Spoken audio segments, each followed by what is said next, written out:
You fast forward years later into high school, and in high school, you have to choose your courses after a certain age. I'm at the age where we were the last ones to do grade 13 OAC in Ontario. And you have to choose your courses accordingly, depending on whether you want to go to college or university, and then depending on what you wanted to do there. So I remember choosing all these, math courses, physics courses, all the science-based stuff. And, I had a period where I was struggling a little bit. We had to do these mandatory sessions with the guidance counselor. And I remember the guidance counselor telling me specifically, this is one thing that sticks in my head. She said, yeah, it looks like you're struggling a little bit. She said, it looks like you're struggling a little bit. The courses that you're choosing might not be something that you're looking towards doing later on in life. And I told her, I wanted to be an engineer. And she said, you know what? Doesn't look like engineering's for you. Look at doing something else.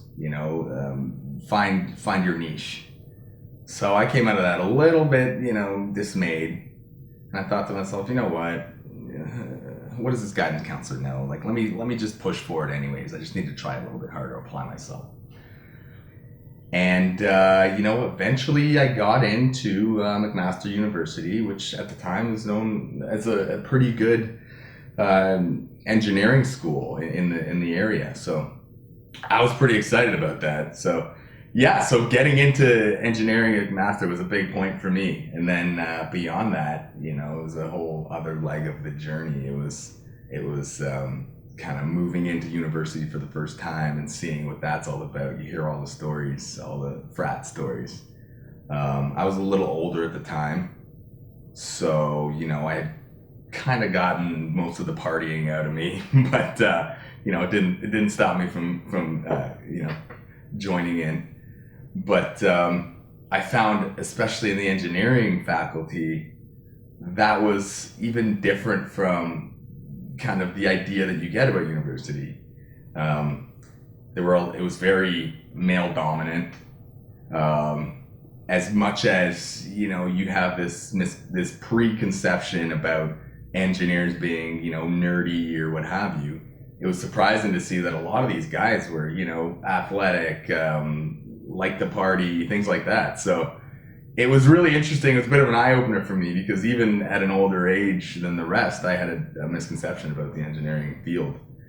Moving forward, you get into the schooling. It's pretty heavy with sciences and maths and that, and you realize that all these regular guys you have around you are actually guys that can apply themselves, and guys that have a natural innate ability to be very intellectual, very smart. So that was another interesting, eye-opening time for me, in which I realized you can't really judge books by their covers, but also, wow, where do I sit in a group of intellectuals, right? So